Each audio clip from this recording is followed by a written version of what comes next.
Hello everyone, आप सभी का स्वागत है आपके खुद के चैनल पीएससीबी एमिनेंस हब के ऊपर। तो लास्ट वीडियो में हमने किए थे चैप्टर 4 के important structures, 2 electron pair, 3 electron pair, 4 electron pair और एक्सेट्रा एक्सेट्रा।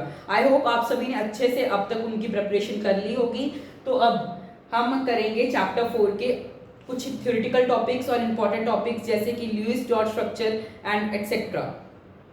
तो अब हम सबसे पहले आप सभी को मेरी साइड से थैंक्स, क्योंकि आज हमने गेन कर लिए 250 से भी ज्यादा सब्सक्राइबर्स। हाँ, आप सभी ने सही सुना, पीएससीबी एमिनेंस हब के ऊपर हमारी फैमिली अब 250 से भी ज्यादा हो गई। 250 से भी ज्यादा सब्सक्राइबर्स हमने सिर्फ 3 दिन में कर लिए एंड आई होप 1 के सब्सक्राइबर्स भी बहुत जल्द कर लेंगे हम, अगर ऐसे ही करते रहे। तो सबसे पहले तो मैं आप सभी को बता दूं, जैसे मुझे भी पता है आप सभी के बहुत अच्छे कमेंट्स आ रहे हैं कि पीएससीबी में कोई टारगेटर नहीं है। तो हाँ, मैं आपको फिजिक्स, केमिस्ट्री, मैथ्स तीनों पढ़ाऊंगा, पंजाब बोर्ड के हिसाब से पढ़ाऊंगा, समझ रहे हो। तो आई नो कोई भी टारगेट नहीं कर रहा पंजाब बोर्ड को, लेकिन मैं करूंगा सब। उसके बाद मैं सोच रहा हूँ कि कल मैं आ जाऊँ लाइव। क्यों लाइव आना है, क्या लाइव करोगे आके? तो इसका कारण ये है, कल जैसे कि सभी का केमिस्ट्री का एग्जाम है, तो सबसे पहले लाइव आने का यही कारण है। सिर्फ 10 से 15 मिनट लाइव आऊंगा, उससे ज्यादा नहीं आऊंगा। और उस लाइव में मैं आपको इतना ज्यादा मोटिवेटेड कर दूंगा, इतना ज्यादा, मान लीजिए आपने कुछ भी नहीं पढ़ा केमिस्ट्री के एग्जाम का, तो अगर आपने मेरी वो लाइव अटेंड कर ली, 10 से 15 मिनट की होगी मैक्सिमम, तो आप इतना ज्यादा मोटिवेटेड फील करोगे कि आप एग्जाम में बैठोगे ना, तो आप ये समझ के बैठोगे कि अरे हमें तो सारा पेपर आता है, लेकिन आपने कुछ नहीं पढ़ा होगा पर आपको सारा आता होगा। इस लेवल पे मैं आपको मोटिवेट कर दूंगा। अब ये रहे आपके 4 टाइम, या तो मैं आ सकता हूँ 5 बजे सुबह, या 5:30 बजे सुबह, या 6 बजे, या 6:15। ये 4 टाइम स्लॉट्स है। इनमें से कोई भी टाइम स्लॉट जो मैं पोस्ट में डालूंगा, अगर आपको कोई भी पसंद आए आप ऑटोमेटिकली सिलेक्ट कर देना। अब आपके हिसाब से मैं आऊँगा, क्योंकि कुछ बच्चों का 8 बजे तो स्कूल लगेगा सबका, तो कुछ बच्चे 6 बजे घर से निकलते हैं, 6:30, तो उस हिसाब से आप टाइम सेलेक्ट कर लेना। अगर आप लोगों को लाइव नहीं आना, मतलब अगर आप बोलोगे कि आप लाइव मत आओ, तो आपको एक वीडियो मिल जाएगी कि आप सभी को वो वीडियो चाहिए मोटिवेशन के लिए। ऑप्शन आपके पास है, अगर आपको लाइव, मुझे बोलोगे लाइव आना है, 4 टाइम स्लॉट्स दे दिए। अगर आप बोलोगे नहीं, तो आपको वीडियो मिल जाएगी, और वीडियो चाहिए तो मिलेगी। अगर आपको बोलोगे लाइव, तो मेरे साथ अभी के अभी सभी वादा करके जाओ कमेंट सेक्शन में कि हम इस जो भी टाइम स्लॉट फिक्स होगा उस पे हम आएंगे और आपके साथ मोटिवेशन लेके जाएंगे। समझ रहे हो ना सभी? मुझे ये नहीं है, अगर 5 बच्चे भी आ रहे हैं ना मेरी लाइव वॉचिंग में, 250 की सब्सक्राइबर्स की मेरे पास वो है, फैमिली है, अगर आप में से 5 बच्चे भी आ गए, 5 छोड़ो, एक बच्चा भी मेरे पास आके लाइव में बैठ गया, तो मेरे लिए वो जो आपको समझाना होगा, मोटिवेशन होगी, वो सक्सेसफुल है। क्योंकि मेरा फर्ज है आपको मोटिवेट करना, आपको पढ़ाना, ना कि कोई पैसे कमाना। समझ रहे हो सभी? तो एक बच्चा भी आएगा, मैं तब भी लाइव स्टार्ट करूंगा, लाइव में बोलता रहूंगा। आपका अब आपकी मर्जी है कि आपको लाइव में आना है या नहीं। तो बस अब इतना ही था। अब हम करते हैं हमारे इंपॉर्टेंट थ्योरेटिकल क्वेश्चंस और टॉपिक्स चैप्टर 4 के। तो अब स्टार्ट करते हैं हमारा फर्स्ट इंपॉर्टेंट टॉपिक के साथ। ਹੁਣ ਆਪਾਂ ਗੱਲ ਕਰਾਂਗੇ डाइपोल मूवमेंट की। Dipole movement is the product of magnitude of the charge and the distance between the charges of positive and negative charges in a molecule. Dipole movement पढ़न तो पहला मैं ਤੁਹਾਨੂੰ ਦੱਸਦਾ डाइपोल मूवमेंट वर्क किते करती है। एक्चुअल विच डाइपोल मूवमेंट वर्क करती है मैटल ते नॉन मैटल दे विच। ਹੁਣ ਤੁਸੀਂ ਕਹੋਗੇ ਮੈਟਲ ਤੇ ਨਾਨ ਮੈਟਲ ਚ ਕਿਉਂ ਵਰਕ ਕਰਦੀ ਹੈ? ਸਭ ਤੋਂ ਵੱਡਾ ਕੁਐਸਚਨ ਸਭ ਦੇ ਦਿਮਾਗ ਦੇ ਵਿੱਚ ਇਹ ਹੋਊਗਾ, ਡਾਈਪੋਲ ਮੂਵਮੈਂਟ ਸਾਨੂੰ ਪੜ੍ਹਨੀ ਕਿਉਂ ਪੈਂਦੀ ਹੈ? ਡਾਈਪੋਲ ਮੂਵਮੈਂਟ ਸਾਨੂੰ ਤਾਂ ਪੜ੍ਹਨੀ ਪੈਂਦੀ ਹੈ, ਜਿਹੜਾ ਆਪਣਾ ਚੈਪਟਰ 4 ਹੈ केमिकल बॉन्डिंग, ਉਹਦੇ ਵਿੱਚ ਇੱਕ ਸਟੱਡੀ ਕੀਤੀ ਸੀ ਇੱਕ ਸਾਇੰਟਿਸਟ ਨੇ। ਉਹਨੇ ਇਹ ਸਟੱਡੀ ਦਾ, ਉਸ ਸਟੱਡੀ ਦਾ ਇਹ ਕਨਕਲੂਜਨ ਨਿਕਲਿਆ ਸੀ ਕਿ ਕੋਈ ਵੀ ਕੰਪਾਊਂਡ ਲੈ ਲਓ, ਕੋਈ ਵੀ ਕੰਪਾਊਂਡ, ਉਹ ਨਾ ਤਾਂ ਪ੍ਰੋਪਰਲੀ 100% ਕੋਵੈਲੈਂਟ ਹੁੰਦਾ ਹੈ, ਨਾ ਹੀ ਉਹ ਪ੍ਰੋਪਰਲੀ ਆਇनिक ਹੁੰਦਾ ਹੈਗਾ। कुछ ना कुछ मान लो कोई कंपाउंड है जो 95% कोवलेंट है, तो 5% वो आयनिक कैरेक्टर शो करूंगा ही करूंगा। कोई भी कंपाउंड मान लो 96% अपना वो होगा कि नाम है आयोनिक है, तो 4% वो कंपाउंड की है कोवलेंट बॉन्डिंग शो करूंगा ही करूंगा। इट मींस अपन इसको एक कंक्लूजन होया उस स्टडी तो कि कोई भी कंपाउंड कदे भी 100% कोवलेंट नहीं हुंदा, या फिर कोई भी कंपाउंड 100% आयोनिक नहीं हुंदा। दूसरी गल, ਹੁਣ ਜਿਵੇਂ ਕਿ ਤੁਹਾਨੂੰ ਪਤਾ ਹੈ ਇਹ ਡਾਇਪੋਲ ਮੂਵਮੈਂਟ ਵਰਕ ਕਰੂਗੀ ਮੈਟਲ ਤੇ ਨਾਨ ਮੈਟਲ ਦੇ ਵਿੱਚ। ਹੁਣ ਆਪਾਂ ਇੱਕ ਕੰਪਾਊਂਡ ਲੈ ਲੈਂਦੇ ਆ HCl। ਹਾਂ, ਹੁਣ ਤੁਸੀਂ ਆਏ ਦੇਖੋ ਜਿਹੜਾ ਆਪਣਾ HCl ਹੈ, HCl ਕੰਪਾਊਂਡ ਦੀ ਆਪਾਂ ਜੇ ਗੱਲ ਕਰੀਏ, ਉਸ ਤੋਂ ਪਹਿਲਾਂ ਆਪਾਂ ਡਾਇਪੋਲ ਮੂਵਮੈਂਟ ਮੈਂ ਦੱਸਦਾ। ਜੇ ਆਪਾਂ ਪੜ੍ਹ ਰਹੇ ਹਾਂ ਡਾਇਪੋਲ ਮੂਵਮੈਂਟ ਨੂੰ ਅਲੋਂਗ ਦਾ ਪੀਰੀਅਡ, ਅਲੋਂਗ ਦਾ ਪੀਰੀਅਡ ਤੇ ਡਾਇਪੋਲ ਮੂਵਮੈਂਟ ਵੱਧਦੀ ਜਾਂਦੀ ਹੈ।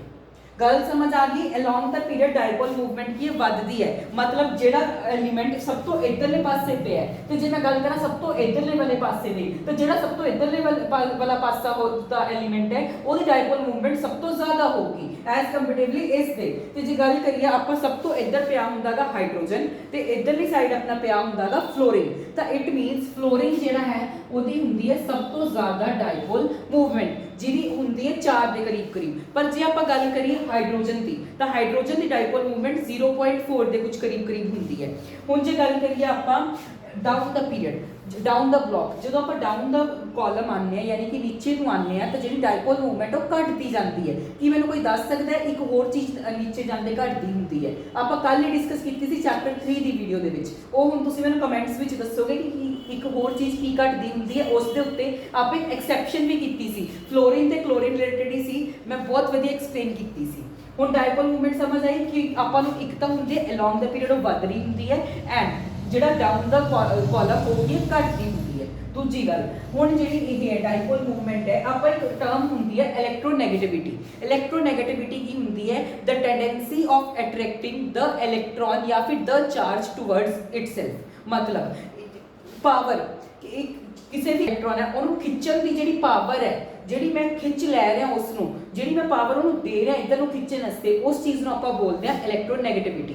ਮਤਲਬ ਜਿੰਨੀ ਪਾਵਰ ਨਾਲ ਮੈਂ ਕੋਈ ਇਲੈਕਟ੍ਰੋਨ ਨੂੰ ਖਿੱਚ ਰਿਹਾ ਆਪਣੇ ਪਾਸੇ, ਉਸ ਚੀਜ਼ ਨੂੰ ਆਪਾਂ ਬੋਲਾਂਗੇ ਇਲੈਕਟ੍ਰੋਨੈਗੇਟਿਵਿਟੀ। ਉਹ ਵੀ ਇਹਦੇ ਵਿੱਚ ਹੀ ਵਰਕ ਕਰਦੀ ਹੈ। ਹੁਣ HCl ਹੈ, H ਸਭ ਤੋਂ ਇੱਧਰ ਪਿਆ ਹੁੰਦਾ ਪੀਰੀਓਡਿਕ ਟੇਬਲ ਦੇ ਅੰਦਰ, ਇਟ ਮੀਨਸ ਉਹਦੀ ਡਾਇਪੋਲ ਮੂਵਮੈਂਟ ਕੀ ਹੋਊਗੀ? ਬਹੁਤ ਜ਼ਿਆਦਾ ਘੱਟ ਹੋਊਗੀ, 0.4। ਕਲੋਰੀਨ ਪਿਆ ਹੁੰਦਾ ਇੱਧਰਲੇ ਪਾਸੇ, ਕਲੋਰੀਨ ਦੀ ਕੀ ਹੈ ਜਿਹੜੀ ਡਾਇਪੋਲ ਮੂਵਮੈਂਟ ਉਹ ਜ਼ਿਆਦਾ ਹੈ। ਡਾਇਪੋਲ ਮੂਵਮੈਂਟ ਜ਼ਿਆਦਾ ਹੈ ਤਾਂ ਉਹਦੀ ਇਲੈਕਟ੍ਰੋਨੈਗੇਟਿਵਿਟੀ ਪਾਵਰ ਵੀ ਕੀ ਹੋਊਗੀ? ਜ਼ਿਆਦਾ ਹੋਊਗੀ। ਇਲੈਕਟ੍ਰੋਨੈਗੇਟਿਵਿਟੀ ਪਾਵਰ ਜ਼ਿਆਦਾ ਹੈ ਮਤਲਬ ਜਿਹੜਾ ਉਹ H ਦਾ ਇਲੈਕਟ੍ਰੋਨ ਹੈ ਉਹ ਆਪਣੇ ਕੰਨੀ ਕੀ ਹੈ? ਜ਼ਿਆਦਾ ਨੂੰ ਖਿੱਚ ਲੂਗਾ। ਸਮਝ ਗਏ ਨਾ? ਇਲੈਕਟ੍ਰੋਨੈਗੇਟਿਵਿਟੀ ਆਪਣੀ ਕਲੋਰੀਨ ਦੀ ਜ਼ਿਆਦਾ ਹੈ, ਡਾਇਪੋਲ ਮੂਵਮੈਂਟ ਕਲੋਰੀਨ ਦੀ ਜ਼ਿਆਦਾ ਹੈ, ਤਾਂ ਜਿਹੜਾ ਹਾਈਡਰੋਜਨ ਆ ਉਹਦਾ ਕੀ ਇਲੈਕਟ੍ਰੋਨ ਹੈ ਆਪਣੇ ਕੰਨੀ ਨੂੰ ਖਿੱਚ ਲੂਗਾ, ਜਿਹਦੇ ਕਰਕੇ ਜਿਹੜਾ ਆਪਣਾ ਕਲੋਰੀਨ ਹੈ ਉਹਦੇ ਉੱਤੇ ਪਾਰਸ਼ੀਅਲ ਨੈਗੇਟਿਵ ਚਾਰਜ ਆ ਜਾਂਦਾ ਤੇ ਹਾਈਡਰੋਜਨ ਦੇ ਉੱਤੇ ਪਾਰਸ਼ੀਅਲ ਪੋਜ਼ਿਟਿਵ ਚਾਰਜ ਆ ਜਾਂਦਾ ਹੈ। ਮੈਂ ਕੱਲ ਇੱਕ ਗੱਲ ਕਹੀ ਸੀ ਕਿ ਜਦੋਂ ਆਪਾਂ ਕੋਈ ਇਲੈਕਟ੍ਰੋਨ ਲੈਂਦੇ ਆ ਤਾਂ ਆਪਣੇ ਉੱਤੇ ਜਿਹੜਾ ਚਾਰਜ ਉਹ ਨੈਗੇਟਿਵ ਆ ਜਾਂਦਾ ਹੈ, ਜਦੋਂ ਆਪਾਂ ਇਲੈਕਟ੍ਰੋਨ ਛੱਡਦੇ ਆ ਆਪਣੇ ਕੋਲ ਚਾਰਜ ਪੋਜ਼ਿਟਿਵ ਆ ਜਾਂਦਾ ਹੈ। ਉਵੇਂ ਜਿੱਥੇ ਜਿਹੜੇ ਵਰਡ ਹੈ ਨਾ ਪਾਰਸ਼ੀਅਲ ਨੈਗੇਟਿਵ ਤੇ ਪਾਰਸ਼ੀਅਲ ਪੋਜ਼ਿਟਿਵ, ਆਪਾਂ ਨੂੰ ਇਹ ਕਹਿ ਰਹੇ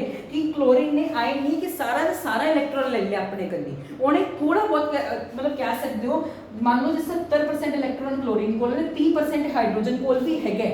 ਜੇ ਮੰਨ ਲਓ ਆਪਾਂ ਇਹਨੂੰ ਰਿਲੇਟ ਕਰਦੇ ਇੱਕ ਕੰਪਨੀ ਦੀ ਹੈਲਪ ਤੋਂ, ਮੰਨ ਲਓ ਕੋਈ ਕੰਪਨੀ ਹੈ, ਤੁਸੀਂ ਤੇ ਤੁਹਾਡੇ ਦੋਸਤ ਨੇ ਕੋਈ ਕੰਪਨੀ ਖੋਲੀ, ਉਹਦੇ ਵਿੱਚ 49% ਹਿੱਸਾ ਤੁਹਾਡਾ ਹੈ, 51% ਹਿੱਸਾ ਤੁਹਾਡੇ ਦੋਸਤ ਦਾ ਹੈ। ਤਾਂ ਜਿਹੜੇ ਕੰਪਨੀ ਦੇ ਮੰਨ ਲਓ ਜੇ ਕੰਪਨੀ ਦੇ ਆਪਾਂ ਕੋਈ 10 ਡਿਸੀਜਨ ਲੈਣੇ ਆ, ਤਾਂ ਜਿਹੜੇ ਤੁਸੀਂ 8 ਡਿਸੀਜਨ ਹੈ ਉਹ ਤਾਂ ਤੁਸੀਂ ਤੇ ਤੁਹਾਡਾ ਦੋਸਤ ਦੋਨੋਂ ਇਕੱਠੇ ਲੈ ਲਓਗੇ, ਪਰ ਜਿਹੜੇ 2 ਡਿਸੀਜਨ ਹੈ ਉਹ ਤੁਹਾਡਾ ਆਪਦਾ ਦੋਸਤ ਲਊਗਾ। ਕਿਉਂ? ਕਿਉਂਕਿ ਉਹਦਾ 51% ਹਿੱਸਾ ਹੈ, 1% ਵੱਧ ਹਿੱਸੇ ਨਾਲ ਵੀ ਉਹਦਾ ਕੀ ਥੋੜਾ ਜਿਹਾ ਆਪਣੇ ਉੱਤੇ ਰੋਬ ਪੈ ਜਾਊਗਾ, ਇੱਕ ਤਾਂ ਉਹ ਡਿਸੀਜਨ 2 ਵੱਧ ਲਊਗਾ। ਉਵੇਂ ਜੇ ਇਹਦੇ ਉੱਤੇ ਪਾਰਸ਼ੀਅਲ ਨੈਗੇਟਿਵ ਚਾਰਜ ਤਾਂ ਆਇਆ, ਤਾਂ ਇਹਦੇ ਕੋਲ ਮਤਲਬ ਆਏ ਨਹੀਂ ਕਿ ਸਾਰਾ ਹੀ ਇਲੈਕਟ੍ਰੋਨ ਇਹਨੇ ਖਿੱਚ ਲਿਆ, ਤਾਂ ਇਹਨੇ ਥੋੜਾ ਇਲੈਕਟ੍ਰੋਨ ਖਿੱਚਿਆ। ਡਾਇਪੋਲ ਮੂਵਮੈਂਟ ਨੂੰ ਰਿਪਰੈਜ਼ੈਂਟ ਆਪਾਂ ਐਰੋ ਨਾਲ ਕਰਦੇ ਹਾਂ। ਇਹ ਐਰੋ ਆਏ ਕਹਿ ਰਹੀ ਹੈ ਕਿ ਜਿਹੜਾ ਇਲੈਕਟ੍ਰੋਨ ਹੈ ਉਹ ਕਲੋਰੀਨ ਕੰਨੀ ਚਲਾ ਗਿਆ, ਥੋੜਾ ਜਿਹਾ ਕਲੋਰੀਨ ਨੇ ਲੈ ਲਿਆ, ਉਸ ਤੋਂ ਬਾਅਦ ਇੱਥੋਂ ਆਪਾਂ ਕੱਟ ਦਿੰਦੇ ਹਾਂ।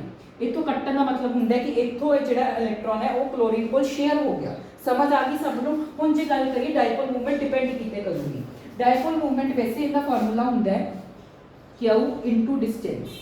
ਹੁਣ Q ਕੀ ਹੁੰਦਾ ਹੈ? Q ਆਪਾਂ ਕਲਾਸ 10th ਦੇ ਅੰਦਰ ਪੜ੍ਹ ਕੇ ਆਏ, ਚਾਰਜ ਨੂੰ ਆਪਾਂ ਰਿਪਰੈਜ਼ੈਂਟ ਕਰਦੇ ਹੁੰਦੇ ਹਾਂ Q ਨਾਲ, ਤੇ ਡਿਸਟੈਂਸ ਹੁੰਦੀ ਹੈ ਆਪਣੀ ਬੌਂਡ ਲੈਂਥ ਹੁਣ ਮੈਂ ਤੁਹਾਨੂੰ ਨਹੀਂ ਦੱਸੀ ਐਕਚੁਅਲ ਦੇ ਵਿੱਚ। ਮੰਨ ਲਓ 2 ਕੋਈ ਵੀ ਇਲੈਕਟ੍ਰੋਨਸ ਹੈ, ਤਾਂ ਜਿਹੜੇ ਉਹਨਾਂ ਦੇ ਨਿਊਕਲੀਅਸ ਦੇ ਵਿੱਚ ਦਾ ਡਿਸਟੈਂਸ ਹੈ, ਇਹ ਡਿਸਟੈਂਸ ਹੈ ਨਾ, ਇਹਨੂੰ ਆਪਾਂ ਬੋਲਦੇ ਹਾਂ ਬੌਂਡ ਲੈਂਥ। ਇਹਨੂੰ ਆਪਾਂ ਕੀ ਬੋਲਦੇ ਹਾਂ? Bond length. ਇਹਨੂੰ ਆਪਾਂ ਬੋਲਦੇ ਹਾਂ ਬੌਂਡ ਲੈਂਥ, ਠੀਕ ਹੈ ਜੀ। ਤੇ ਬੌਂਡ ਲੈਂਥ ਨੂੰ ਹੁਣ ਵੈਸੇ ਤਾਂ ਬੌਂਡ ਲੈਂਥ ਮੈਜ਼ਰ ਹੁੰਦੀ ਹੈ ਜਾਂ ਤਾਂ ਪੀਕੋਮੀਟਰ ਦੇ ਅੰਦਰ, ਜਾਂ ਫਿਰ ਤਾਂ ਇਹ ਮੈਜ਼ਰ ਹੁੰਦੀ ਹੈ ਜਾਂ ਤਾਂ ਪੀਕੋਮੀਟਰ ਦੇ ਵਿੱਚ, ਜਾਂ ਫਿਰ ਇਹ ਮੈਜ਼ਰ ਹੁੰਦੀ ਹੈ ਆਰਮਸਟਰੋਂਗ ਦੇ ਵਿੱਚ, ਠੀਕ ਹੈ ਜੀ। ਤਾਂ ਜੇ ਆਪਾਂ ਗੱਲ ਕਰੀਏ ਪੀਕੋਮੀਟਰ ਨੂੰ ਆਪਾਂ ਜੇ ਮੀਟਰਸ 'ਚ ਲਿਖਣਾ ਹੋਵੇ ਤਾਂ ਉਹ ਹੁੰਦਾ 10 ਦੀ ਪਾਵਰ -12 ਮੀਟਰ, ਤੇ ਆਰਮਸਟਰੋਂਗ ਹੁੰਦਾ 10 ਦੀ ਪਾਵਰ -10 ਮੀਟਰ। ਤੇ ਜੇ ਚਾਰਜ ਦਾ ਸਾਨੂੰ ਸਭ ਨੂੰ ਪਤਾ ਕੂਲਮ ਦੇ ਅੰਦਰ ਮੈਜ਼ਰ ਹੁੰਦਾ ਵਾ, ਤੇ ਜੇ ਆਪਾਂ ਹੁਣ ਡਾਇਪੋਲ ਮੂਵਮੈਂਟ ਦੇ ਯੂਨਿਟਸ ਕੱਢੀਏ ਤਾਂ ਉਹ ਕੀ ਆ ਜਾਣਗੇ? ਕੂਲਮ ਜਾਂ ਫਿਰ ਪੀਕੋਮੀਟਰ, ਜਾਂ ਫਿਰ ਆਪਾਂ ਲਿਖ ਸਕਦੇ ਹੈਗੇ ਇਹਨੂੰ ਕੀ ਨਾਮ ਹੈ? ਆਰਮਸਟਰੋਂਗਸ। ਤੇ ਇਹਨੂੰ ਆਪਾਂ cm ਵੀ ਲਿਖ ਸਕਦੇ ਹਾਂ, ਠੀਕ ਹੈ ਜੀ। ਇੱਥੇ ਮਲਟੀਪਲਾਈ ਦੇ ਵਿੱਚ ਇਹ ਦੋਨੋਂ cm, ਓਕੇ। ਤਾਂ ਹੁਣ ਆਪਾਂ ਡਾਈਪੋ ਮੂਵਮੈਂਟ ਡਿਸਕਸ ਕਰ ਲਈ। ਡਾਈਪੋ ਮੂਵਮੈਂਟ ਕੀ ਹੁੰਦੀ ਹੈਗੀ, ਐਕਚੁਅਲ ਦੇ ਵਿੱਚ ਜਿਹੜੀ tendency to attract the atom towards itself. ਆ ਦੇਖੋ ਕਲੋਰੀਨ ਨੇ ਕੀ ਕੀਤਾ, ਆਪਣੇ ਕੰਨੀ ਐਟਮਸ ਨੂੰ ਖਿੱਚ ਲਿਆ, तो उस चीज़ में आप बोलते हैं डाइपो मूवमेंट बोलते हैं। ਉਹਦੇ ਉੱਤੇ ਪਾਰਸ਼ਲ ਨੈਗੇਟਿਵ ਚਾਰਜ ਆ, ਜਿਹੜਾ ਆਪਣੇ ਕੰਨੀ ਖਿੱਚੂਗਾ ਤੇ ਜਿਹੜਾ ਆਪਦੇ ਕੰਨੀ ਦਊਗਾ ਉਹਦੇ ਉੱਤੇ ਪਾਰਸ਼ਲ ਪੋਜ਼ਿਟਿਵ ਚਾਰਜ ਆ ਜਾਊਗਾ। ਮੇਨਲੀ ਕਿਉਂ ਆਪਾਂ ਡਿਸਕਵਰ ਕੀਤੀ ਸੀ, ਇਹ ਡਿਸਕਵਰ ਤਾਂ ਕੀਤੀ ਗਈ ਸੀ ਬਿਕੋਜ਼ ਜਿਹੜੇ ਆਪਣੇ ਸਟੱਡੀ ਹੋਈ ਸੀ ਜਿਹਦੇ ਵਿੱਚ ਆਪਾਂ ਨੂੰ ਆਏ ਪਤਾ ਲੱਗਿਆ ਸੀ ਕੋਈ ਵੀ ਕੰਪਾਊਂਡ ਕਦੇ ਵੀ 100% ਕੋਵੈਲੈਂਟ ਨਹੀਂ ਹੁੰਦਾ ਜਾਂ ਫਿਰ 100% ਆਇਨਿਕ ਨਹੀਂ ਹੁੰਦਾ। ਜੇ ਉਹ 96% 95% ਕੋਵੈਲੈਂਟ ਹੈ ਤਾਂ 5% ਆਇਨਿਕ ਕਰੈਕਟਰਸ ਹੋਣਗੇ। ਜੇ ਉਹ 96% ਆਪਣਾ ਹੋਏਗਾ ਕੀ ਨਾਮ ਹੈ ਆਇਨਿਕ ਹੈ ਤਾਂ 4% ਉਹਦੇ ਵਿੱਚ ਕੀ ਹੋਣਗੇ, ਕੋਵੈਲੈਂਟ ਹੋਣਗੇ। ਜਿਹੜੀ ਡਾਈਪੋ ਮੂਵਮੈਂਟ ਹੈ ਉਹ ਆਪਾਂ ਨੂੰ ਦੱਸਦੀ ਹੈ ਕਿ ਉਹ ਕਿੰਨਾ % ਉਹਦੇ ਵਿੱਚ ਆਇਨਿਕ ਕਰੈਕਟਰਸ ਹੈ। ਸਮਝ ਆ ਗਈ ਸਭ ਨੂੰ। ਜਿਹੜੀ ਡਾਈਪੋ ਮੂਵਮੈਂਟ ਹੈ ਉਹ ਆਪਾਂ ਨੂੰ ਇਹ ਦੱਸਦੀ ਹੈ ਕਿ ਉਹ ਉਸ ਕੰਪਾਊਂਡ ਦੇ ਵਿੱਚ ਆਇਨਿਕ ਕਰੈਕਟਰਸ ਕਿੰਨੇ ਪ੍ਰੈਜ਼ੈਂਟ ਹੈ। ਠੀਕ ਹੈ ਜੀ। ਹੁਣ ਮੈਂ ਤੁਹਾਨੂੰ ਇੱਕ ਕੁਐਸਚਨ ਦਿਨਾਗਾ, ਕੁਐਸਚਨ ਆ ਜਾਂਦਾ NH3 ਤੇ ਆਪਣਾ ਉਹਦੇ ਵਿੱਚ NF3 ਦੇ ਵਿੱਚ। ਇਹਨੂੰ ਸਮਝਣ ਤੋਂ ਪਹਿਲਾਂ ਆਪਾਂ ਸਮਝਾਂਗੇ ਡਾਈਪੋ ਮੂਵਮੈਂਟ ਕੁਝ ਕੰਪਾਊਂਡਸ ਦੀ ਜ਼ੀਰੋ ਹੁੰਦੀ ਹੈ। ਕੁਝ ਕੰਪਾਊਂਡਸ ਦੀ ਜ਼ੀਰੋ ਕਿਵੇਂ ਹੁੰਦੀ ਹੈ, ਜਿਵੇਂ ਆਪਾਂ ਗੱਲ ਕਰੀਏ ਸੇਮ ਐਟਮਸ ਦੀ, ਜਿਵੇਂ ਮੰਨ ਲਓ H ਹੈ, H ਤੇ H ਦਾ ਆਪਣਾ ਬੌਂਡ ਬਣ ਗਿਆ, ਤਾਂ ਜਿਹੜਾ H ਤੇ H ਦੇ ਅੰਦਰ ਬੌਂਡ ਬਣਿਆ ਇਹਦੇ ਵਿੱਚ ਤਾਂ ਹੁਣ ਦੇਖੋ ਇੱਧਰ ਦੋਨੋਂ ਪਾਸੇ ਸੇਮ ਹੈ। ਇਹ ਤਾਂ ਕਿਸੇ ਅਲੱਗ-ਅਲੱਗ ਸੀਗੇ, ਜਿਵੇਂ H ਤੇ Cl ਅਲੱਗ-ਅਲੱਗ ਕੰਪਾਊਂਡ ਸੀ, ਪਰ H ਤੇ H ਕੀ ਸੇਮ ਹੈ। ਹੁਣ ਆਏ ਤਾਂ ਹੈ ਨਹੀਂ ਕਿ H ਤੇ H ਦੋਨਾਂ ਦੀ ਡਾਈਪੋ ਮੂਵਮੈਂਟ ਤਾਂ ਸੇਮ ਹੋਊਗੀ ਕਿ ਆਹ ਵਾਲਾ H ਕੀ ਹੈ ਆਪਦੇ ਕੰਨੀ ਜ਼ਿਆਦਾ ਖਿੱਚ ਲੂਗਾ ਜਾਂ ਫਿਰ ਆਹ ਵਾਲਾ H ਆਪਦੇ ਕੰਨੀ ਜ਼ਿਆਦਾ ਖਿੱਚ ਲੂ, ਇਹ ਚੀਜ਼ ਨਹੀਂ ਪੋਸੀਬਲ ਨਾ। ਤਾਂ ਦੋਨਾਂ ਦੇ ਵਿੱਚ ਕੀ ਹੈ, ਕੋਈ ਵੀ ਜਦੋਂ ਖਿੱਚੇ ਨਾ ਤਾਂ ਇੱਧਰਲੇ ਨੇ ਐਟਮ ਨੂੰ ਇਲੈਕਟ੍ਰੋਨ ਨੂੰ ਖਿੱਚਿਆ ਨਾ ਇੱਧਰਲੇ ਨੇ, ਤਾਂ ਇਹਦੀ ਡਾਈਪੋ ਮੂਵਮੈਂਟ ਕੀ ਹੋ ਜੂਗੀ, ਜ਼ੀਰੋ ਹੋ ਜੂਗੀ। ਉਵੇਂ ਆਕਸੀਜਨ ਦੇ ਵਿੱਚ ਹੁੰਦਾ ਡਬਲ ਬੌਂਡ, ਉਵੇਂ ਨਾ ਤਾਂ ਆਹ ਵਾਲਾ ਆਕਸੀਜਨ ਆਪਦੇ ਕੰਨੀ ਖਿੱਚ ਸਕਦਾ ਨਾ ਆਹ ਵਾਲਾ ਆਕਸੀਜਨ, ਤਾਂ ਇਹਦੀ ਵੀ ਡਾਈਪੋ ਮੂਵਮੈਂਟ ਕੀ ਹੋ ਜੂਗੀ, ਜ਼ੀਰੋ ਹੋ ਜੂਗੀ। ਫਿਰ ਨਾਈਟ੍ਰੋਜਨ, ਤਾਂ ਇਹਨਾਂ ਸਭ ਕੰਪਾਊਂਡਸ ਦੀ ਡਾਈਪੋ ਮੂਵਮੈਂਟ ਕੀ ਹੋ ਜੂਗੀ, ਜ਼ੀਰੋ ਹੋ ਜੂਗੀ। ਉਵੇਂ ਕੁਝ ਆਪਣੇ ਜਿਹੜੇ ਹੁਣ ਆਪਾਂ ਲਾਸਟ ਵੀਡੀਓ ਦੇ ਅੰਦਰ ਕੁਝ ਸਟਰਕਚਰਸ ਵੀ ਡਿਸਕਸ ਕੀਤੇ ਸੀ, ਉਹਨਾਂ ਸਟਰਕਚਰਸ ਦੇ ਅਕੋਰਡਿੰਗ ਜਿੰਨਾ ਵੀ ਸਟਰਕਚਰਸ ਦੇ ਵਿੱਚ ਕੋਈ ਵੀ ਲੋਨ ਪੇਅਰ ਨਹੀਂ ਸੀ ਉਹਨਾਂ ਸਭ ਦੀ ਡਾਈਪੋ ਮੂਵਮੈਂਟ ਕੀ ਹੋ ਜੂਗੀ, ਜ਼ੀਰੋ ਹੋ ਜੂਗੀ। ਸਮਝ ਆ ਗਈ ਕਿਉਂ ਹੋ ਜੂਗੀ। ਮੰਨ ਲਓ ਕੋਈ ਵੀ ਲੈ ਲਓ, ਜਿਵੇਂ ਆਪਾਂ ਲੈ ਲੈਂਦੇ ਹੈਗੇ ਫਸਟ ਕੰਪਾਊਂਡ ਦੀ ਆਪਾਂ ਪੜਿਆ ਸੀ BeCl2, BeCl2 ਦਾ ਕੁਝ ਇਸ ਟਾਈਪ ਤੋਂ ਸੀਗੀ ਡਾਈਪੋ ਮੂਵਮੈਂਟ। ਹੁਣ ਜਿਹੜਾ ਇਹ ਹੈ क्लोरीन आपदे कन्नी ज़्यादा खिंचूगा, इधरों आ वाला क्लोरीन भी आपदे कन्नी खिंचूगा। हुण आ देखो आ दोनों की जो डाइपो मूवमेंट की ऑपोजिट डायरेक्शन च होगी, एदी डाइपो मूवमेंट इधर नूं जा रही है, एदी डाइपो मूवमेंट इधर नूं जा रही है। जदों आपां जोड़ांगे तो इन्हां दोनों की डाइपो मूवमेंट की ऑपोजिट डायरेक्शन च है, तो ऑपोजिट डायरेक्शन करके इक्वल तो देखो दोनों की होगी, क्लोरीन क्लोरीन दोनों पासे तो दोनों की इक्वल हो, ਤੇ ਆ ਵਾਲੀ ਆਪੋਜ਼ਿਟ ਡਾਇਰੈਕਸ਼ਨ ਚ ਆ ਵੀ ਆਪੋਜ਼ਿਟ ਡਾਇਰੈਕਸ਼ਨ ਚ, ਤਾਂ ਇਹ ਕੀ ਹੋ ਜਾਂਦੀ ਹੈ ਮਾਈਨਸ ਹੋ ਜਾਂਦੀ ਆ। ਜਦੋਂ ਦੋਨਾਂ ਨੂੰ ਮਾਈਨਸ ਕਰਾਂਗੇ ਤਾਂ ਆਪਣੇ ਕੋਲ ਡਾਈਪੋ ਮੂਵਮੈਂਟ ਕੀ ਆ ਜਾਊਗੀ, ਜ਼ੀਰੋ ਆ ਜਾਊਗੀ। ਮੇਰਾ ਕਹਿਣ ਦਾ ਇਹ ਮਤਲਬ ਹੈ ਜਦੋਂ ਵੀ ਡਾਈਪੋ ਮੂਵਮੈਂਟ ਇਹੋ ਜਿਹੀ ਆ ਜਾਏ ਜਿਵੇਂ BeCl2 ਹੈ ਤਾਂ ਕਲੋਰੀਨ ਕਲੋਰੀਨ ਦੋਨੋਂ ਸੇਮ ਹੈ, ਦੋਨੋਂ ਡਾਈਪੋ ਮੂਵਮੈਂਟ ਇਕੁਅਲ ਹੋਊਗੀ, ਪਰ ਇੱਕ ਇੱਧਰ ਜਾ ਰਿਹਾ ਇੱਕ ਇੱਧਰ ਜਾ ਰਿਹਾ, ਆਪੋਜ਼ਿਟ ਡਾਇਰੈਕਸ਼ਨ ਕਰਕੇ ਉਹ ਕੀ ਹੋ ਜਾਊਗੀ, ਜ਼ੀਰੋ ਹੋ ਜਾਊਗੀ। ਇਹ ਗੱਲ ਤੁਸੀਂ ਪੱਲੇ ਬੰਨ ਲੈਣੀ ਹੈ। ਉਵੇਂ ਜੇ ਗੱਲ ਕਰੀਏ ਆਪਾਂ NH3 ਦੀ, NH3 ਦੇ ਅੰਦਰ ਜੇ ਆਪਾਂ ਗੱਲ ਕਰੀਏ ਜਿਹੜੀ ਆਹ ਵਾਲੀ ਡਾਈਪੋ ਮੂਵਮੈਂਟ ਹੈ ਤੇ ਆਹ ਵਾਲੀ ਡਾਈਪੋ ਮੂਵਮੈਂਟ ਹੈ, ਇਹ ਕੀ ਹੈ ਜਿਹੜੀ ਹੁਣ ਤੁਹਾਨੂੰ ਸਭ ਨੂੰ ਪਤਾ ਹੈ ਨਾਈਟ੍ਰੋਜਨ ਦੀ ਜਿਹੜੀ ਡਾਈਪੋ ਮੂਵਮੈਂਟ ਉਹ ਜ਼ਿਆਦਾ ਹੋਊਗੀ। ਕਿਉਂ? ਕਿਉਂਕਿ ਨਾਈਟ੍ਰੋਜਨ ਦੀ ਡਾਈਪੋ ਮੂਵਮੈਂਟ ਇੱਧਰ ਨੂੰ ਹੈ, ਨਾਈਟ੍ਰੋਜਨ ਪੀਰੀਓਡਿਕ ਟੇਬਲ 'ਚ ਇੱਧਰ ਨੂੰ ਹੈ, ਤਾਂ ਇਹਦੀ ਡਾਈਪੋ ਮੂਵਮੈਂਟ ਜ਼ਿਆਦਾ ਹੋਊਗੀ। ਤਾਂ ਜਿਹੜਾ ਇਹਦਾ ਕ੍ਰੋਸ ਦਾ ਸਾਈਨ ਹੈ ਉਹ ਕਿੱਧਰ ਨੂੰ ਆ ਜਾਊਗਾ, ਇੱਧਰ ਨੂੰ ਚਲਾ ਜਾਊ ਤੇ ਆ ਪਾਰਸ਼ੀਅਲ ਨੈਗੇਟਿਵ ਹੋ ਜੂ। ਉਵੇਂ ਇਹਦਾ ਵੀ ਇੱਧਰ ਨੂੰ ਚਲਾ ਜਾਊ, ਇਹ ਪਾਰਸ਼ੀਅਲ ਨੈਗੇਟਿਵ, ਉਵੇਂ ਇੱਧਰ ਨੂੰ ਚਲਾ ਜਾਊ ਤਾਂ ਇਹਦਾ ਵੀ ਪਾਰਸ਼ੀਅਲ ਨੈਗੇਟਿਵ। ਆ ਸਮਝ ਆ ਗਈ ਸਾਰੀਆਂ ਕੀ ਹੈ N ਦੀ ਤਰਫ ਜਾ ਰਹੀ ਹੈ। ਪਰ ਜਿਹੜੀ ਆਪਣੀ ਇਲੈਕਟ੍ਰੋਨਿਕ ਇਲੈਕਟ੍ਰੋਨ ਪੇਅਰ ਪਿਆ ਇਹਦੇ ਕਰਕੇ ਜਿਹੜੀ ਇਹਦੀ ਡਾਈਪੋ ਮੂਵਮੈਂਟ ਹੈ ਉਹ ਕੀ ਹੈ ਇਲੈਕਟ੍ਰੋਨ ਦੀ ਤਰਫ ਵੀ ਚਲੀ ਜਾਊਗੀ। ਜਿਹੜੀ ਆਪਣੀ ਡਾਈਪੋ ਮੂਵਮੈਂਟ ਉਹ ਜਿਹੜਾ ਐ ਲੋਨ ਪੇਅਰ ਪਿਆ ਹੁੰਦਾ ਉਹਦੇ ਕੰਨੀ ਵੀ ਅਟਰੈਕਟ ਹੁੰਦੀ ਹੈ, ਯਾਨੀ ਕਿ ਉਧਰ ਨੂੰ ਵੀ ਜਾਂਦੀ ਹੈ। ਤਾਂ ਚਾਰੋਂ ਡਾਈਪੋ ਮੂਵਮੈਂਟਸ ਕੀ ਇੱਕ ਡਾਇਰੈਕਸ਼ਨ 'ਚ ਜਾ ਰਹੀਆਂ ਤਾਂ ਇਹਨਾਂ ਸਭ ਦਾ ਤਾਂ ਕੀ ਹੋ ਜਾਊਗਾ, ਜੋੜ ਹੋ ਜਾਊਗਾ। ਪਰ ਜੇ ਗੱਲ ਕਰੀਏ ਆਪਾਂ NF3 ਦੀ, ਉਹ ਵੀ ਜੇ ਬੈਟਨੋਫ ਤਾਂ ਜਿਹੜਾ ਫਲੋਰੀਨ ਹੈ ਉਹਦੀ ਸਭ ਤੋਂ ਜ਼ਿਆਦਾ ਹੁੰਦੀ ਹੈ, ਤਾਂ ਡਾਈਪੋ ਮੂਵਮੈਂਟ ਅਗੇਨ ਇਹਦੀ ਇੱਧਰ ਨੂੰ ਆ ਜਾਊਗੀ, ਇਹਦੀ ਵੀ ਇੱਧਰ ਨੂੰ ਆ ਜਾਊਗੀ, ਇਹਦੀ ਵੀ ਇੱਧਰ ਨੂੰ ਆ ਜਾਊ, ਇਹਦੀ ਇੱਧਰ ਨੂੰ ਚਲੀ ਜਾਊਗੀ।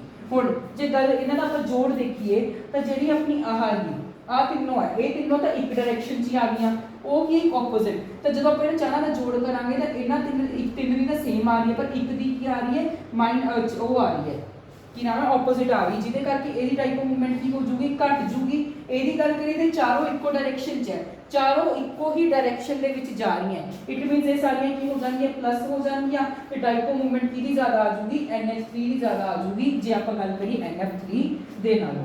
ਹੁਣ ਆਪਾਂ ਕਰਦੇ ਆਪਣਾ ਅਗਲਾ ਇੰਪੋਰਟੈਂਟ ਟੌਪਿਕ। अगला इंपॉर्टेंट क्वेश्चन आएगा अपने को, व्हाट इज हाइब्रिडाइजेशन। तो सिंपल सा क्वेश्चन है जो एग्जाम के अंदर आता है।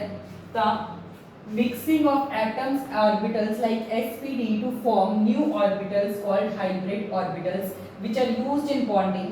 These hybrid orbitals have equal energy and better shape of bond formation. सीधी गल आप पंजाबी च करते हैं। ਆਪਾਂ ਨੂੰ ਪਤਾ ਹੈ ਜਦੋਂ ਵੀ ਆਪਾਂ ਕਿਸੇ ਵੀ ਉਹ ਲੈ ਲਓ ਪੌਦੇ ਦੀ ਜੇ ਜੜ ਵਧੀਆ ਹੈ ਤੇ ਉਹਦੀ ਰੂਟ ਵਧੀਆ ਹੈ ਤਾਂ ਆਪਾਂ ਕੀ ਕਰਦੇ ਉਹਨੂੰ ਆਪਾਂ ਬੰਨ ਨਹੀਂ ਦਿੰਦੇ ਤੇ ਆਪਾਂ ਉਹ ਤੋਂ ਇੱਕ ਹਾਈਬ੍ਰਿਡਸ ਤਿਆਰ ਕਰ ਲੈਂਦੇ ਹੁੰਦੇ ਸੀ। ਯਾਦ ਆਪਾਂ ਕਰਦੇ ਹੁੰਦੇ, ਆਪਾਂ ਤਾਂ ਪੰਜਾਬੀ ਆਪਾਂ ਨੂੰ ਵੱਧ ਪਤਾ ਹੈ ਕਿ ਜੇ ਮੰਨ ਲਓ ਕਿਸੇ ਦੀ ਜੜ ਵਧੀਆ ਕਿਸੇ ਦੀ ਸਟੈਮ ਵਧੀਆ ਉਹਨੂੰ ਆਪਾਂ ਉਹ ਲਗਾ ਕੇ ਦਵਾਈ ਜੀ ਲਗਾ ਕੇ ਬੰਨ ਦਿੰਦੇ ਹੁੰਦੇ ਸੀ, ਫਿਰ ਆਪਾਂ ਗਾੜ ਦਿੰਦੇ ਹੁੰਦੇ ਸੀ, ਫਿਰ ਆਪਣੇ ਕੋਲ ਇੱਕ ਨਿਊ ਪੌਦਾ ਉੱਗਿਆ ਹੁੰਦਾ ਸੀ, ਉਹ ਵਧੀਆ ਹੁੰਦਾ ਸੀ ਪਹਿਲੇ ਵਾਲੇ ਨਾਲੋਂ। ਬਸ ਉਹੀ ਕੰਮ ਹੈ ਵੀ ਉਹ ਹਾਈਬ੍ਰਿਡ ਬਣ ਜਾਂਦਾ ਸੀ, ਉਵੇਂ ਇਹ 'ਚ ਹੈ। ਆਪਾਂ ਕੀ ਕਰ ਦਿੰਦੇ ਆ sp_d ਵਰਗੇ ਬਲੌਕਸ ਨੂੰ ਆਪਾਂ ਮਿਕਸ ਕਰ ਦਿੰਦੇ ਆ ਕਿਹੜੇ ਐਟੋਮਿਕ ऑर्बिटल्स समझ गए ना।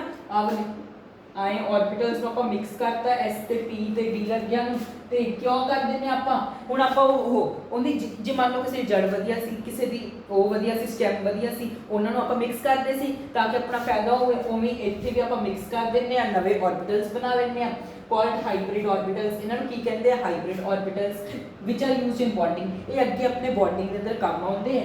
these hybrid orbitals have equal energy and better shape of bond. वही गल होगी ਆਪਾਂ ਕਿਉਂ ਤਿਆਰ ਕਰਦੇ ਆ ਆਪਾਂ ਨੂੰ ਫਾਇਦਾ ਵੱਧ ਮਿਲ ਜੇ ਕਿ ਦੋਨਾਂ ਪੌਦਿਆਂ ਦੀ ਮਿਲ ਜੇ ਉਵੇਂ ਇਹਦੇ ਵਿੱਚ ਵੀ એનર્ਜੀ ਤਾਂ ਇਹਨਾਂ ਦੀ ਬਰਾਬਰ ਹੁੰਦੀ ਹੈ ਪਰ ਇਹ ਕੀ ਹੈ ਸ਼ੇਪ ਵਧੀਆ ਦੇ ਦਿੰਦੇ ਆ ਬੌਂਡ ਫਾਰਮੇਸ਼ਨ। ਆ ਤੁਸੀਂ ਕੁਝ ਸਟੈਪਸ ਹੈ ਪੜਨਾ ਚਾਹੁੰਦੇ ਹੋ ਤਾਂ ਪੜ ਲਓ। ਵੈਸੇ ਤਾਂ ਪੇਪਰ ਦੇ ਵਿੱਚ ਲਿਖ ਕੇ ਨਹੀਂ ਆਉਣੇ, ਕੁਐਸਚਨ ਆਊਗਾ ਤਾਂ 2 ਮਾਰਕਸ ਦੇ ਵਿੱਚ ਆਊਗਾ ਤੇ ਤੁਸੀਂ ਆ ਡੈਫੀਨੇਸ਼ਨ ਲਿਖ ਕੇ ਆਣੀ ਹੈ। ਜਲਦੀ ਇੱਕ ਸਕਰੀਨਸ਼ਾਟ ਲੈ ਲਓ।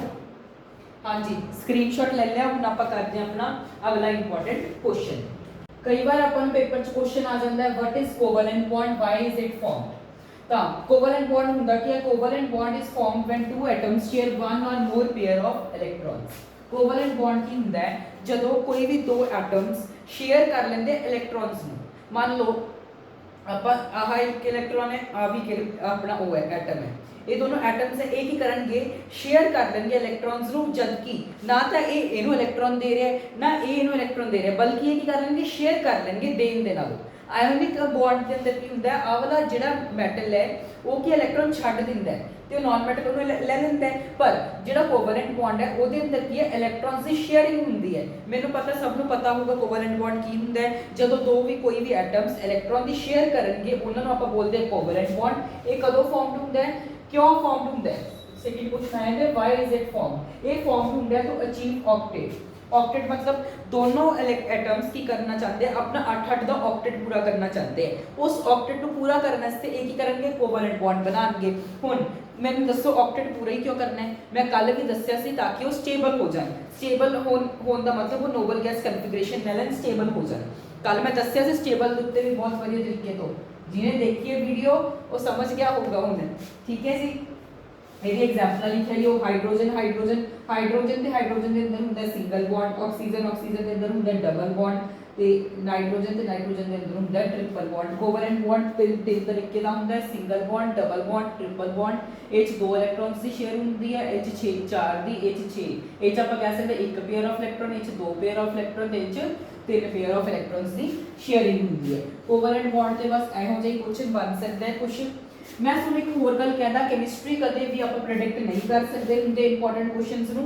ਮੈਂ ਜਿਹੜੇ ਇੰਪੋਰਟੈਂਟ ਕੁਐਸਚਨਸ ਕਰਵਾ ਰਿਹਾ ਇਹਨਾਂ ਦੇ ਆਉਣ ਦੇ ਚਾਂਸਸ ਪੇਪਰ ਵਿੱਚ ਹੈ 100% ਕਨਫਰਮ। ਕੋਈ ਵੀ ਕੁਐਸਚਨ ਮੇਰੇ ਕੋਲੋਂ ਨਾ ਮੰਨ ਕੇ ਚੱਲਿਓ।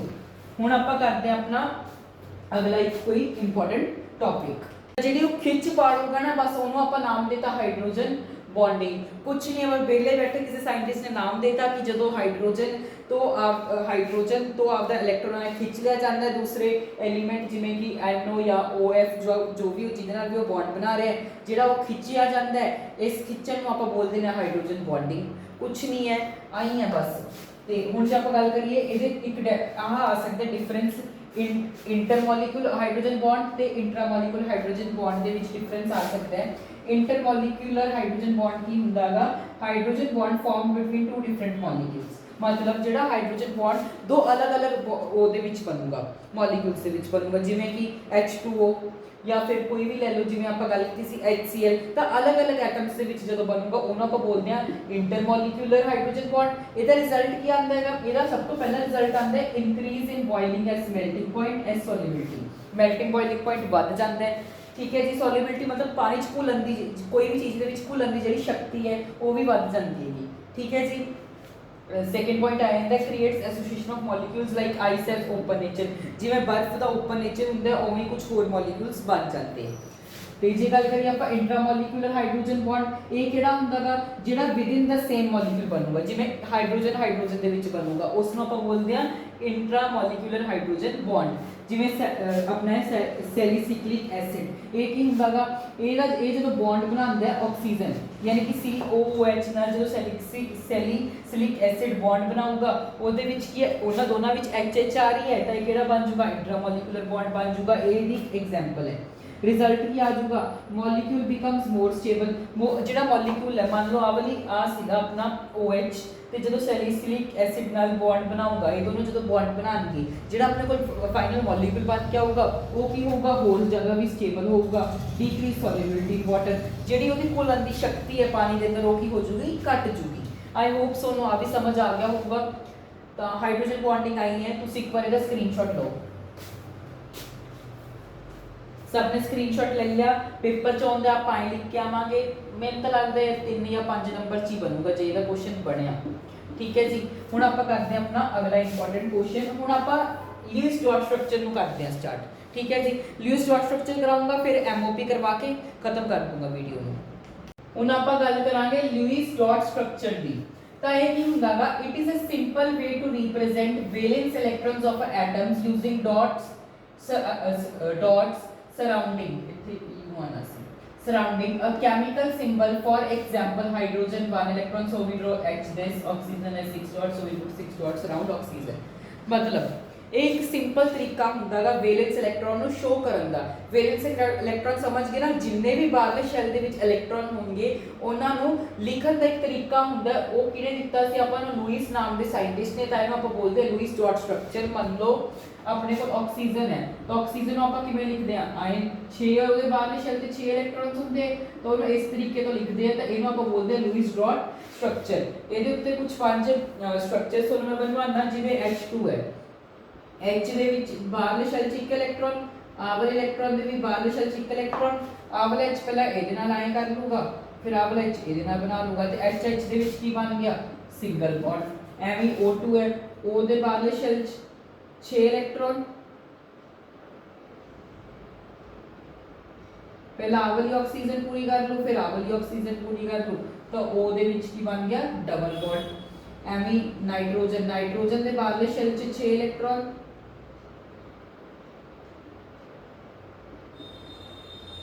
1 2 3 4 5 6, ਪਹਿਲਾਂ ਆ ਵਾਲੀ ਨਾਈਟ੍ਰੋਜਨ ਕਰ ਲਓ, ਫਿਰ ਆ ਵਾਲੀ ਨਾਈਟ੍ਰੋਜਨ। ਤਾਂ ਨਾਈਟ੍ਰੋਜਨ ਦੇ ਵਿੱਚ ਕਿੰਨਾ ਆ ਗਿਆ? Triple bond.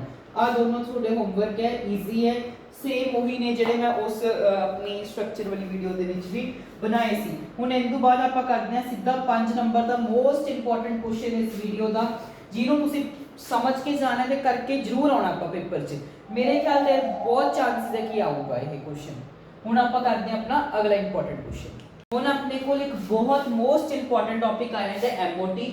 ਇਹਦੇ ਉੱਤੇ 5 ਮਾਰਕਸ ਦਾ ਇੱਕ ਕੁਐਸਚਨ ਆਉਣ ਦੇ ਚਾਂਸਸ ਬਹੁਤ ਜ਼ਿਆਦਾ ਹੈ।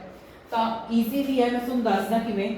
ਜਿਹੜੇ ਆਹ ਕੰਪਾਊਂਡਸ ਹੈ ਆਪਾਂ ਇਹਨਾਂ ਸਭ ਦੇ ਸਟਰਕਚਰਸ ਡਰਾ ਕਰਾਂਗੇ। ਜਿਵੇਂ H2, ਤਾਂ ਜੇ ਆਪਾਂ ਡਰਾ ਕਰਨੀ ਹੈ H2 ਦੀ ਸਟਰਕਚਰ, ਤਾਂ ਸਭ ਤੋਂ ਪਹਿਲਾਂ ਤਾਂ H2 ਦੀ ਤੁਸੀਂ ਲਿਖੋ ਕਨਫੀਗਰੇਸ਼ਨ। ਹਾਈਡਰੋਜਨ ਦੇ ਕੀ ਕਨਫੀਗਰੇਸ਼ਨ ਹੁੰਦੀ ਹੈ?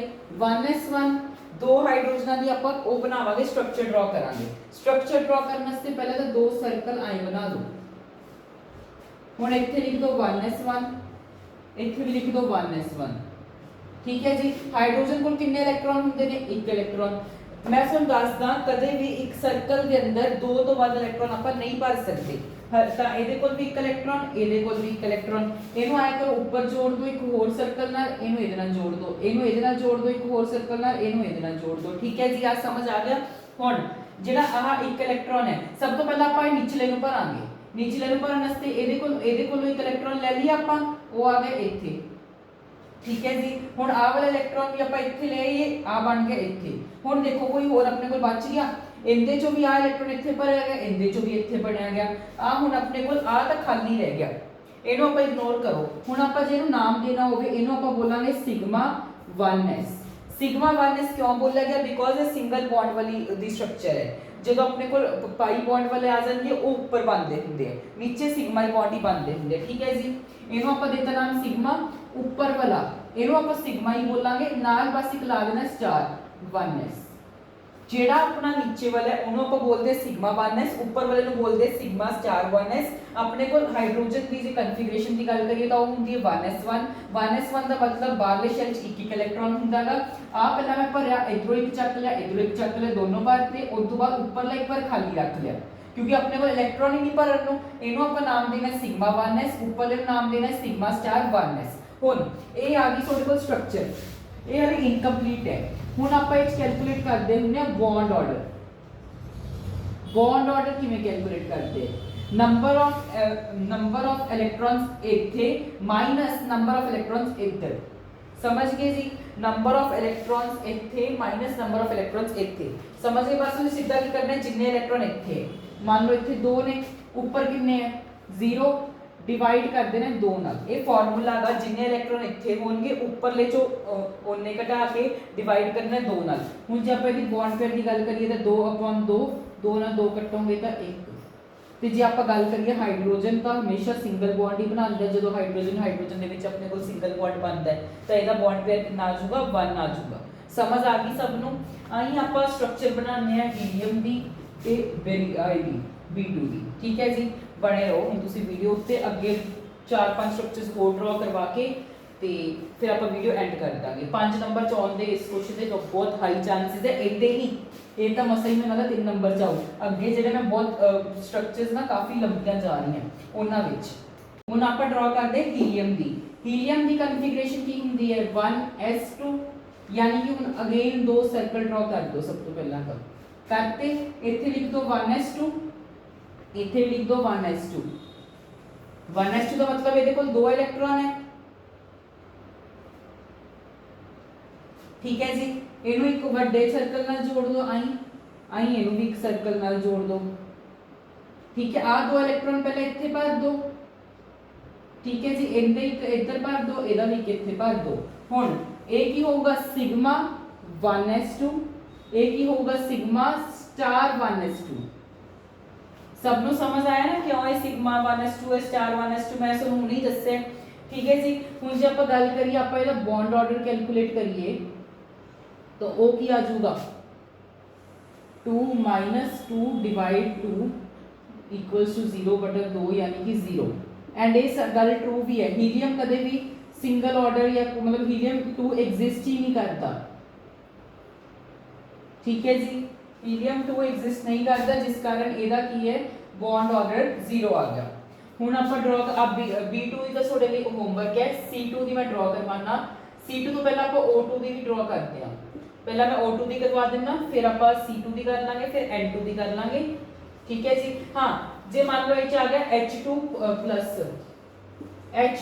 ਦੀ ਆਪਾਂ ਕਨਫੀਗਰੇਸ਼ਨ ਕੀ ਲਿਖਾਂਗੇ? H2+ ਦਾ मतलब ਉਹਨੇ ਇੱਕ ਇਲੈਕਟ੍ਰੋਨ ਆਪਣਾ देता तो ਉਹਦੇ ਕੋਲ ਇਲੈਕਟ੍ਰੋਨ ਕਿੰਨੇ ਹੋ ਜਾਣਗੇ 0। ਜੇ H2+ ਆਂਦਾ ਹੈ ਤਾਂ ਉਹਦੇ ਵਿੱਚ ਤੁਸੀਂ ਕੀ ਕਰਨਾ ਹੈ, ਇੱਕ ਦੇ ਵਿੱਚੋਂ ਇਲੈਕਟ੍ਰੋਨ ਕੱਟ ਕਰ ਦੇਣਾ ਹੈ। ਮੰਨ ਲਓ ਇਹ ਚ ਆ ਜਾਂਦਾ ਆਪਣੇ ਕੋਲ He2+, He1+, ਠੀਕ ਹੈ ਜੀ। ਤਾਂ ਤੁਸੀਂ ਕੀ ਕਰੋਗੇ, ਇੱਕ ਇਲੈਕਟ੍ਰੋਨ ਘਟਾ ਦੇਣਾ ਹੈ ਸਿੱਧਾ, ਜਾਂ ਤਾਂ ਇੱਧਰਲੇ ਚੋਂ ਘਟਾ ਦਿਓ ਜਾਂ ਇੱਧਰਲੇ ਚੋਂ ਘਟਾ ਦਿਓ। ਫਿਰ ਆਪਣੇ ਕੋਲ ਇੱਥੇ ਬੌਂਡ ਆਰਡਰ ਵੀ ਚੇਂਜ ਹੋ ਜਾਊਗਾ। ਬੌਂਡ ਆਰਡਰ ਕਿੰਨਾ ਆ ਜਾਊਗਾ 2/-1 ਤੇ ਇਹ ਕੀ ਆ ਜਾਊਗਾ 1/2, यानी कि 0.5। H2+ ही आ गया या He2+ आ गया तो तुसी की करना है, एक इलेक्ट्रॉन घटा देना। जे 2+ आ जाता फिर आप एक होर इलेक्ट्रॉन घटा देना सी। सिंपल जी गल है, जदों प्लस आ गया कोई या तो तुसी इधरले चो इलेक्ट्रॉन घटा दो या इधरले चो इलेक्ट्रॉन घटा दो। जे नेगेटिव आ गया तो जे एक नेगेटिव आया तो इधर या फिर इधर चो किसी एक इलेक्ट्रॉन ऐड कर दो। जे 2 नेगेटिव आ गया तो या तो एक इधर ऐड कर दो, एक इधर ऐड कर दो, ये दोनों पास एक ऐड कर दो, सो आंसर सही आऊगा बॉन्ड ऑर्डर भी। हुण आपां ड्रॉ करते हैं सब तो पहला O2 दी, ठीक है जी। हुण जे आपां गल करिए ऑक्सीजन दी, O2 दी। O2 दी हुंदी अपनी कन्फिगरेशन 1s2, 2s2 ते 2p4, ठीक है जी। ਹੁਣ ਆਪਾਂ ਇਹਦੀ ਜੇ ਸਟਰਕਚਰ ਡਰਾ ਕਰਨੀ ਹੈ ਸਭ ਤੋਂ ਪਹਿਲਾਂ ਤਾਂ 1s2 ਦੀ ਡਰਾ ਹੋਊਗੀ। 1s2 ਵਾਸਤੇ ਜਮਾ पेज ਦੇ ਨੀਚੋਂ ਕਰਨੀ ਹੈ, ਜਦੋਂ ਆਕਸੀਜਨ ਆ ਜਾਏ, ਨਾਈਟ੍ਰੋਜਨ ਆ ਜਾਏ, ਕਾਰਬਨ ਆ ਜਾਏ। ਠੀਕ ਹੈ ਜੀ। ਸਭ ਤੋਂ ਪਹਿਲਾਂ ਆਪਾਂ ਇੱਥੇ ਡਰਾ ਕਰਾਂਗੇ ਇੱਕ ਛੋਟਾ ਜਿਹਾ 1s2, ਇੱਧਰ ਵੀ ਡਰਾ ਕਰ ਲਓ, ਇਹਨੂੰ ਜੋੜ ਦਿਓ ਇੱਧਰ ਐਂ ਕਰਕੇ 1s2, ਇਹਨੂੰ ਐਂ ਜੋੜ ਦਿਓ ਨੀਚੇ 1s2। ठीक है जी। ਇਹਦੇ ਕੋਲ ਕਿੰਨੇ ਇਲੈਕਟ੍ਰੋਨ ਹੈ 2, ਇਹਦੇ ਕੋਲ ਵੀ ਕਿੰਨੇ 2। ਪਹਿਲੇ ਇੱਕ ਇਲੈਕਟ੍ਰੋਨ ਇਧਰੋਂ ਆਇਆ, ਇੱਕ ਇਲੈਕਟ੍ਰੋਨ ਇਧਰੋਂ ਆਇਆ, ਇੱਕ ਇਲੈਕਟ੍ਰੋਨ ਇਧਰ ਆਇਆ, ਇਧਰ ਇੱਕ ਇਲੈਕਟ੍ਰੋਨ ਆਇਆ। ਇਹਨੂੰ ਆਪਾਂ ਕਹਾਂਗੇ ਸਿਗਮਾ 1s, ਇਹਨੂੰ ਕਹਾਂਗੇ ਸਿਗਮਾ ਸਟਾਰ 1s2।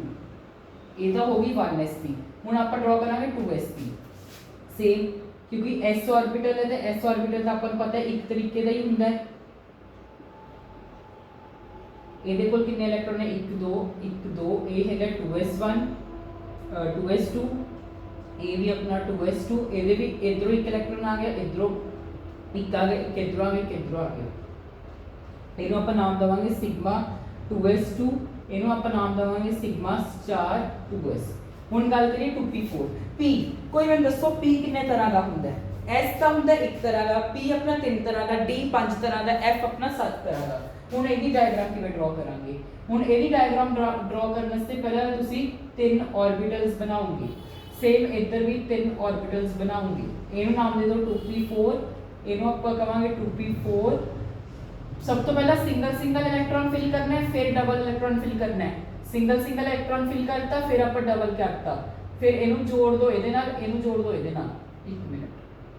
ਜਿਹੜਾ ਇਹਦੇ ਵਿੱਚ ਹੈ, ਇਹਦੇ ਵਿੱਚ ਇੱਕ ਰੂਲ ਫਾਲੋ ਹੁੰਦਾ ਹੈ ਜਿਹਨੂੰ ਆਪਾਂ ਬੋਲਦੇ ਆ 2 1 ਯਾਰ ਮੈਂ ਸੁਣ ਇੱਕ ਸੈਕਿੰਡ ਇਹਨੂੰ ਪੀਐਸਸੀਬੀ ਨੂੰ ਆਪਾਂ ਉਧਰ ਲਿਖ ਲੈਂਦੇ ਹਾਂ। ਇਹਨਾਂ ਨੂੰ ਡਰਾ ਕਰਨ ਵਾਸਤੇ ਦੇਖੋ ਆਪਾਂ 3 ਡਰਾ ਕਰਤੇ ਸੀ 2p4 ਇੱਥੇ ਇੱਕ ਰੂਲ ਫਾਲੋ ਹੁੰਦਾ ਹੈ 2 1 2 1। मतलब पहला नीचे आप 2 छोटे छोटे बनावांगे, फिर ज्वाइन करांगे, फिर एक बड़े नाल ज्वाइन करांगे। 2 पहला नीचे बनाए, फिर एक बड़ा बनाया। ओवें ऊपर भी पहला एक आए 2 बनाते, फिर ज्वाइन करता, फिर एक बड़े नाल ज्वाइन करता, फिर एक नाल। एक सेकंड आ रहा है विजिबल? हाँ जी विजिबल तो आई होप सब ਨੂੰ ਹੋ ਰਿਹਾ ਹੋਗਾ। ठीक है जी। इधरों पहला हुण आपां की करांगे, ਇਹਨੂੰ ਆਪਾਂ ਨਾਮ ਦਵਾਂਗੇ पाई 2px, ਇਹਨੂੰ ਆਪਾਂ ਬੋਲਾਂਗੇ ਪਾਈ, ਇਹਨੂੰ y ਬੋਲਾਂਗੇ ਐਕਚੁਅਲੀ, ਹਾਂ x ਹੀ ਬੋਲਾਂਗੇ। ਇਹਨੂੰ ਬੋਲਾਂਗੇ 2py, ਇਹਨੂੰ ਆਪਾਂ ਬੋਲਾਂਗੇ ਪਾਈ ਸਿਗਮਾ, ਕਿਉਂਕਿ ਇਹ ਸਿੰਗਲ ਵਾਲਾ ਹੈ ਨਾ, ਤਾਂ ਸਿਗਮਾ 2pz। ਸੇਮ ਇਹਨੂੰ ਆਪਾਂ ਬੋਲਾਂਗੇ ਪਾਈ ਸਟਾਰ 2px, ਇਹਨੂੰ ਆਪਾਂ ਬੋਲਾਂਗੇ ਪਾਈ ਸਟਾਰ 2py, ਇਹਨੂੰ ਆਪਾਂ ਬੋਲਾਂਗੇ ਸਿਗਮਾ 2p ਸਟਾਰ 2pz। ठीक है जी। ਹੁਣ ਆਪਾਂ ਇਲੈਕਟ੍ਰੋਨ ਫਿਲਿੰਗ ਸਟਾਰਟ ਕਰਾਂਗੇ। ਸਭ ਤੋਂ ਪਹਿਲਾਂ ਇਧਰਲੇ ਨੂੰ ਭਰੋ, ਨੀਚੇ ਵਾਲਿਆਂ ਨੂੰ। ਇਧਰ ਇਹਦੇ ਕੋਲ ਇੱਕ ਇਲੈਕਟ੍ਰੋਨ ਇਹਦਾ ਆ ਗਿਆ, ਇਹਦਾ ਆ ਗਿਆ, ਇਹਦਾ ਆ ਗਿਆ, ਇਹਦਾ ਆ ਗਿਆ। ਇਧਰੋਂ ਤਾਂ 4 ਦੇ 4 ਖਤਮ, ਇਧਰੋਂ 2 ਚੱਕ ਲਓ। ਠੀਕ ਹੈ ਜੀ। ਆਪਾਂ ਕੀ ਕੀਤਾ, ਪਹਿਲਾਂ 4 ਇਲੈਕਟ੍ਰੋਨ ਇਹਦੇ ਭਰ ਤੇ 2 ਇਲੈਕਟ੍ਰੋਨ ਇਹਦੇ ਭਰ ਗਏ, ਆ ਤਿੰਨੋਂ ਭਰ ਗਏ। ਉਸ ਤੋਂ ਬਾਅਦ ਆਪਾਂ ਕੀ ਕਰਾਂਗੇ, ਨੀਚੋਂ ਦੀ ਹਮੇਸ਼ਾ ਇਲੈਕਟ੍ਰੋਨ ਫਿਲਿੰਗ ਸਟਾਰਟ ਕਰਨੀ ਹੈ। ਇੱਧਰ ਹੁਣ ਆਪਣੇ ਕੋਲ 2 ਰਹਿ ਗਏ ਸੀ, ਇੱਕ ਇੱਧਰ ਇੱਕ ਇੱਧਰ, ਸਿੰਗਲ ਸਿੰਗਲ ਬੌਂਡ ਆਪਾਂ ਫਿਲ ਕਰਾਂਗੇ। आ समझ आई सब नु डायग्राम किवें ड्रॉ कीती? पहला ਆਪਾਂ 1s ਦੀ ड्रॉ कीती, फिर ਆਪਾਂ 2s ਦੀ ड्रॉ कीती। ਜਿਹੜੀ ਆਪਣੀ p ਵਾਲੀ ਹੈ, p ਆਪਣਾ ਆਰਬਿਟਲ ਹੁੰਦਾ 3 ਤਰ੍ਹਾਂ ਦਾ, 3 ਤਰ੍ਹਾਂ ਦਾ ਆਰਬਿਟਲ ਹੋਣ ਕਰਕੇ ਪਹਿਲਾਂ ਆਪਾਂ 3 ਐਂ ड्रॉ ਕਰ ਲਏ। ਫਿਰ ਕੀ ਕੀਤਾ ਆਪਾਂ, ਆਕਸੀਜਨ ਦੇ ਕੇਸ ਦੇ ਵਿੱਚ ਰੂਲ ਲੱਗਦਾ ਹੁੰਦਾ 2 1 2 1 ਦਾ। ਪਹਿਲਾਂ ਨੀਚੇ 2 ਫਿਰ 1, ਫਿਰ 2 ਫਿਰ 1, ਨਾਮ ਦਿੱਤਾ। ਜਿਹੜੇ ਡਬਲ ਵਾਲੇ ਆ ਉਹਨਾਂ ਨੂੰ ਨਾਮ ਦੇਣਾ 2px 2py, ਫਿਰ ਉੱਪਰਲੇ ਨੂੰ ਨਾਮ ਦੇਣਾ ਹੈ ਆਪਾਂ 2 ਸਿਗਮਾ 2pz। फिर ऊपर वाला, क्योंकि टॉप ते मैं सुनो हमेशा कि टॉप वाले स्टार दे हुंदे, टॉप ते स्टार हुंदा ना, ओवें ਇਹਨੂੰ ਸਮਝ ਲਓ ਸਟਾਰ ਦੇ ਹਿਸਾਬ ਨਾਲ। ਇਹਨੂੰ ਆਪਾਂ ਬੋਲਾਂਗੇ ਪਾਈ ਸਟਾਰ 2px, ਉਹਦੇ ਨਾਲ ਵਾਲੇ ਨੂੰ ਬੋਲਾਂਗੇ ਪਾਈ ਸਟਾਰ 2py, ਉਹਦੇ ਤੋਂ ਉੱਪਰ ਵਾਲੇ ਨੂੰ ਬੋਲਾਂਗੇ ਸਿਗਮਾ ਸਟਾਰ 2pz। ठीक है जी। इलेक्ट्रॉन फिलिंग कित्थों स्टार्ट करनी है? हमेशा इलेक्ट्रॉन फिलिंग नीचों स्टार्ट करनी है। नीचे 6 भरे गए, ऊपर 2। हुण जे ਆਪਾਂ ਗੱਲ ਕਰੀਏ ਤਾਂ बॉन्ड पेयर ਕਿਵੇਂ ਕੈਲਕੂਲੇਟ ਕਰੀਏ? ਤਾਂ ਸਭ ਤੋਂ ਪਹਿਲਾਂ ਨੀਚੇ ਵਾਲੇ ਸਾਰੇ ਐਡ ਕਰ ਲਓ। 1 2 3 4 5 6 7 8 9 10 10 ਮਾਈਨਸ ਹੁਣ ਉੱਪਰ ਵਾਲੇ 1 2 3 4 5 ਤੇ 6 अपॉन 2। ਇਹਨੂੰ ਜਦੋਂ ਕਰੋਗੇ ਆਪਣੇ ਕੋਲ ਆ ਜਾਊਗਾ 4 ਡਿਵਾਈਡ 2, ਇਹਨੂੰ ਕਰੋਗੇ ਤਾਂ 2। ਤੇ ਆਪਣਾ ਆਕਸੀਜਨ ਕੀ ਹੈ, ਉਹ ਕੀ ਹੈ, ਡਬਲ ਬੌਂਡ 'ਚ ਹੀ ਐਗਜ਼ਿਸਟ ਕਰਦਾ ਹੈ। ਠੀਕ ਹੈ ਜੀ। ਸਮਝ ਆ ਗਈ ਸਭ ਨੂੰ? ਆਪਾਂ ਕੁਝ ਨਹੀਂ ਕੀਤਾ। ਆਪਾਂ ਕੀ ਕੀਤਾ, ਸਭ ਤੋਂ ਪਹਿਲਾਂ ਤਾਂ ਆਹ ਕੀਤਾ ਕੀ ਨਾਮ ਹੈ 1s ਦੀ ਡਾਇਗਰਾਮ ਬਣਾ ਲਈ 2s ਦੀ ਬਣਾ ਲਈ 2p ਦੀ ਬਣਾ ਲਈ। ਉਸ ਤੋਂ ਬਾਅਦ ਬॉन्ड पेयर कैलकुलेट करने से पहले नीचे वाले 2 4 6 8 10 फिर ऊपर वाले 2 4 5 6 बॉन्ड ऑर्डर कैलकुलेट किया तो अपने को आ गया 2। ठीक है जी। ऑक्सीजन की डबल बॉन्ड एग्जिस्ट करते हैं I same O2 plus O2 negative O negative O positive ਇਹੋ ਜਿਹੇ ਆ ਸਕਦੇ ਹੈ। ਮੈਂ ਤੁਹਾਨੂੰ ਕਿਹਾ ਹੈ ਜੇ ਤਾਂ ਦੇਖੋ 2 ਪੋਜ਼ਿਟਿਵ ਆ ਗਿਆ ਜਾਂ ਤਾਂ ਇੱਧਰ ਜਾਂ ਤਾਂ ਤੁਸੀਂ ਇਹਨਾਂ ਚੋਂ ਕਿਤੇ ਵੀ 2 ਇਲੈਕਟ੍ਰੋਨ ਘਟਾ ਦਿਓ। ठीक है जी। जे O2 पॉजिटिव आ जाता है फिर ਤੁਸੀਂ ਕੀ ਕਰਨਾ ਹੈ ਇਹਨਾਂ ਚੋਂ ਇੰਨਾ ਚੀਜ਼ ਚੇਂਜ ਕਰਿਓ ਉੱਪਰ ਵਾਲਿਆਂ 'ਚ। ਨੀਚੇ ਵਾਲਿਆਂ 'ਚ ਆਪਾਂ ਕਿੱਥੇ ਵੀ ਕੋਈ ਵੀ ਇਲੈਕਟ੍ਰੋਨ ਚੇਂਜ ਨਹੀਂ ਕਰਾਂਗੇ, ਸਿਰਫ ਉੱਪਰ ਵਾਲੇ ਚੇਂਜ ਕਰਾਂਗੇ। ਮੰਨ ਲਓ ਆਪਣੇ ਕੋਲ ਆ ਗਿਆ O ਨੈਗੇਟਿਵ 2 ਆ ਗਿਆ। ਹੁਣ ਆਪਾਂ ਕੀ ਕਰਾਂਗੇ ਇਹਨਾਂ ਦੋਨਾਂ 'ਚ ਜਾਂ ਤਾਂ ਇਹਦੇ ਵਿੱਚ 2 ਇਲੈਕਟ੍ਰੋਨ ਐਡ ਕਰ ਦਿਓ ਜਾਂ ਇਹਦੇ 'ਚ 2 ਇਲੈਕਟ੍ਰੋਨ ਐਡ ਕਰ ਦਿਓ ਜਾਂ ਇਹਦੇ 'ਚ 1 ਇਲੈਕਟ੍ਰੋਨ ਐਡ ਕਰ ਦਿਓ, ਇਹਦੇ 'ਚ 1 ਇਲੈਕਟ੍ਰੋਨ ਐਡ ਕਰ ਦਿਓ। ਗੱਲ ਸਮਝ ਆ ਗਈ। ਜਦੋਂ 2 ਨੈਗੇਟਿਵ ਆ ਗਏ ਜਾਂ ਤਾਂ ਇਹਨਾਂ ਦੋਨਾਂ 'ਚ 1 ਐਡ ਕਰ ਦਿਓ ਜਾਂ ਇਕੱਲੇ ਇਹਦੇ 'ਚ 2 ਐਡ ਕਰ ਦਿਓ ਜਾਂ ਇਹਦੇ 'ਚ 2 ਐਡ ਕਰ ਦਿਓ, ਫਿਰ ਬੌਂਡ ਆਰਡਰ ਵੀ ਆਪਣਾ ਚੇਂਜ ਆ ਜਾਊਗਾ। ਹੁਣ ਮੈਂ ਤੁਹਾਨੂੰ ਦੱਸਦਾ ਪੈਰਾਮੈਗਨੈਟਿਕ ਜਾਂ ਡਾਈ ਪੈਰਾਮੈਗਨੈਟਿਕ ਕਿਵੇਂ ਬਣਦਾ ਹੁੰਦਾ ਵਾ। ਤਾਂ ਜਿਹੜਾ ਪੈਰਾਮੈਗਨੈਟਿਕ ਤੇ ਡਾਈ ਪੈਰਾਮੈਗਨੈਟਿਕ ਹੈ ਉਹ ਡਿਪੈਂਡ ਕਰਦਾ ਹੁੰਦਾ ਵਾ ਇਹਨਾਂ ਉੱਤੇ, ਜਿਹੜੇ ਉੱਪਰਲੇ ਸ਼ੈਲਸ ਆ ਉਹਨਾਂ ਉੱਤੇ। ਸਮਝ ਗਏ ਸਾਰੇ? ਮੈਂ ਦੱਸਦਾ ਕਿਵੇਂ। ਜਦੋਂ ਤਾਂ ਆਹ ਉੱਪਰ ਵਾਲੇ ਸਾਰੇ ਭਰੇ ਹੋਣ, ਮੰਨ ਲਓ ਇੱਧਰ ਵੀ 2 ਭਰੇ ਹੁੰਦੇ, ਇੱਧਰ ਵੀ 2, ਇੱਧਰ ਵੀ 2 2 2 ਸਾਰੇ ਭਰੇ ਹੋਣ, ਫਿਰ ਤਾਂ ਉਹ ਹੋਊਗਾ ਡਾਈਮੈਗਨੈਟਿਕ। ਜਦੋਂ ਕੋਈ ਇੱਕ ਵੀ ਇਹਨਾਂ ਚੋਂ ਉੱਪਰ ਵਾਲਿਆਂ ਚੋਂ, ਸਿਰਫ ਉੱਪਰ ਵਾਲਿਆਂ ਦੀ ਗੱਲ ਚੱਲ ਰਹੀ ਹੈ, ਯਾਨੀ ਕਿ ਸਟਾਰ ਵਾਲਿਆਂ ਚੋਂ ਜੇ ਕੋਈ ਵੀ ਇੱਕ ਵੀ ਖਾਲੀ ਹੈ, ਮੰਨ ਲਓ ਇਹਨਾਂ ਦੀ ਗੱਲ ਲੈ ਲਓ, ਇਹਦੇ ਚੋਂ ਇੱਕ ਖਾਲੀ ਹੈ, ਇਹ ਵੀ ਇੱਕ ਸਿੰਗਲ ਭਰੇ ਹੋਏ ਹੈ, ਤਾਂ ਇਹ ਕੀ ਬਣ ਜਾਊਗਾ? ਪੈਰਾਮੈਗਨੈਟਿਕ ਬਣ ਜਾਊਗਾ। ਸਮਝ ਆ ਗਈ? ਜਦੋਂ ਤਾਂ ਆਪਣੇ ਸਟਾਰ ਵਾਲੇ ਸਾਰੇ ਭਰੇ ਹੋਣ 2 ਇਲੈਕਟ੍ਰੋਨਸ ਨਾਲ ਉਦੋਂ ਡਾਈਮੈਗਨੈਟਿਕ, ਜਦੋਂ ਆਪਣਾ ਇੱਕ ਵੀ ਭਰਿਆ ਹੋਵੇ ਉਦੋਂ ਆਪਾਂ ਕਰਦੇ ਹੁੰਦੇ ਆ ਪੈਰਾਮੈਗਨੈਟਿਕ। ਹੁਣ ਤੁਸੀਂ ਆਪਣੇ ਆਪ ਸਾਰੀ ਡਾਇਗਰਾਮਸ ਡਰਾ ਕਰ ਸਕਦੇ ਹੋ, ਸਿਰਫ ਇੱਕ N2 ਦੀ ਡਾਇਗਰਾਮ ਦੇ ਅੰਦਰ ਫਰਕ ਆ ਜਾਂਦਾ ਹੈ। N2 ਦੀ ਡਾਇਗਰਾਮ ਦੇ ਅੰਦਰ ਕੀ ਫਰਕ ਆ ਜਾਂਦਾ ਹੈ ਮੈਂ ਤੁਹਾਨੂੰ ਦੱਸ ਦਿੰਦਾਗਾ। ਜਦੋਂ ਆਪਾਂ N2 ਦੀ ਇੱਕ ਤਾਂ ਕਨਫੀਗਰੇਸ਼ਨ ਦੇ ਵਿੱਚ ਫਰਕ ਆ ਜੂ। ਆਕਸੀਜਨ ਦੇ ਕੇਸ ਵਿੱਚ ਆਪਾਂ ਕੀ ਲੈਤਾ ਸੀ ਨੀਚੇ 2 1, ਇੱਥੇ ਆਪਾਂ 2 1 ਲੈਤਾ ਸੀ ਨਾ। N2 ਦੇ ਕੇਸ ਵਿੱਚ ਆਪਾਂ ਲਵਾਂਗੇ 1 2, बस ऊपर का तो 2 1 ही रहूगा। ऊपरली स्ट्रक्चर के अंदर कुछ चेंज नहीं आना। और जेड़ा नाइट्रोजन है ओदे केस दे विच आपां इत्थे की लेना है 1 2 लेनागा, और कोई गल नहीं है। नाइट्रोजन कार्बन अगे सारिਆਂ ਦੇ ਵਿੱਚ ਆਪਾਂ नीचे 1 2 ਤੋਂ ਸ਼ੁਰੂ करना है 1 2 2 1। पर ऑक्सीजन एक स्पेशल केस च आ जांदा, ਉੱਥੇ ਆਪਾਂ यूज करांगे 2 1 2 1। ਇਹ ਗੱਲ ਯਾਦ ਰੱਖ ਲਓ, ਸਿੱਧੀ ਜੀ ਗੱਲ ਦਿਮਾਗ 'ਚ ਪਾ ਲਓ। ਜਦੋਂ ਆਕਸੀਜਨ ਆ ਗਿਆ 2 1 2 1, ਨਾਈਟ੍ਰੋਜਨ ਆ ਗਿਆ, ਕੋਈ ਹੋਰ ਕੰਪਾਊਂਡ ਆ ਗਿਆ 1 2 1 1 2 2 1। समझ आ गई? अं सारे स्ट्रक्चर्स प्लीज हम बना लो, प्रैक्टिस करके जरूर जाओ। 5 मार्क्स के अंदर आ सकता गा। उस जेडे मैं पेपर टैलीग्राम से शेयर किए उन्होंने भी N2 उत्ते बनया होया क्वेश्चन, जिथे पॉजिटिव आ गया उदों एक इलैक्ट्रॉन घटा देना है, जिथे नैगेटिव आ गया इलैक्ट्रॉन बढ़ा देना है। वो जो आ वाले केस आए वड्डे वाले तो उपरले च चेंज करना है, जो हाइड्रोजन हीलियम वर्गे च आ गया उदों नीचे वाले च चेंज करना है। दूसरी गल, जो नाइट्रोजन अगे कंपाउंड होणगे नाइट्रोजन कार्बन, उत्थे आपां 1 2 2 1 दा रूल फॉलो करांगे इनू ड्रॉ करने वास्ते। पर जो ऑक्सीजन आ गया उदों नीचे 2 बनणगे, ऊपर 1, फिर नीचे 2, ऊपर 1। ठीक है जी, सबनों वधिया समझ आ गया। हुण आपां करदे हां अपना अगला टॉपिक। हाँ जी, किवें लगी वीडियो? हुण अपना कैमिकल बॉन्डिंग तो भी सारे इंपॉर्टेंट क्वेश्चंस मैं तुहानूं करवा चुका। इंदू बार आई थिंक कोई क्वेश्चन ना ही आवे तो वधिया, पर आप बहुत इंपॉर्टेंट क्वेश्चंस कर ले। मैं अगेन ये गल कह रहा केमिस्ट्री कदे भी प्रिडिक्ट नहीं हो सकती। आए नहीं है कि जेडे क्वेश्चंस मैं करवाए डिक्टो आ जान, थोड़ा बहुत इधर उधर होके कंसैप्ट आ ही लगूगा। ਜਿਹੜਾ मैं करवाए इंपॉर्टेंट टॉपिक्स सीगे। हुण थैंक्स एवरीवन फॉर वाचिंग इत्थे तक। हुण सब ने कमेंट करके जाना है जेडे जेडे बच्चे इत्थे तक पहुंचे। कोवलेंट किंग नाल एक किंग वाला इमोजी, कोवलेंट किंग नाल किंग वाला इमोजी जेड़ा क्राउन दा ओदा इमोजी हुंदा है। इंपॉर्टेंट न्यूज़ है भाई, चैप्टर 2 के इंपॉर्टेंट क्वेश्चन हम टैलीग्राम पे मैं अपलोड कर रहा। इस वीडियो का अपलोड होने नाल ही टैलीग्राम के उत्ते इंपॉर्टेंट क्वेश्चन पा दिए जाएंगे चैप्टर 2 के। देखो यार मेरे लिए भी पॉसिबल नहीं है कि हुण मैं चैप्टर 2 पढ़ावां, ऑलरेडी 8:30 के करीब हो गए है। मैं भी थक गया भाई, मैं सवेर का थोड़े सबस से videos record editing and all मैं आप भी पढ़ना सी, तो बहुत आए जे हो गया। पर गुस्सा ना मनो, चैप्टर 2 मैं ऑलरेडी अपलोड कर चुका टैलीग्राम पर। मैनू भी समझो सारे जने। दूजी गल, कमेंटा विच दसना है लाइव आवां या ना आवां, कल किवें करना है जल्दी दस दो मैनूं कमेंट्स दे विच। ते पोस्ट भी मैं पान लगा जिहदे विच तुसीं हाँ या ना च दसना है कि लाइव कितने बजे, जे तां लाइव करनी है तो किस टाइम ते करनी है। ठीक है जी, 10 के जाना है। Thanks everyone for watching this video.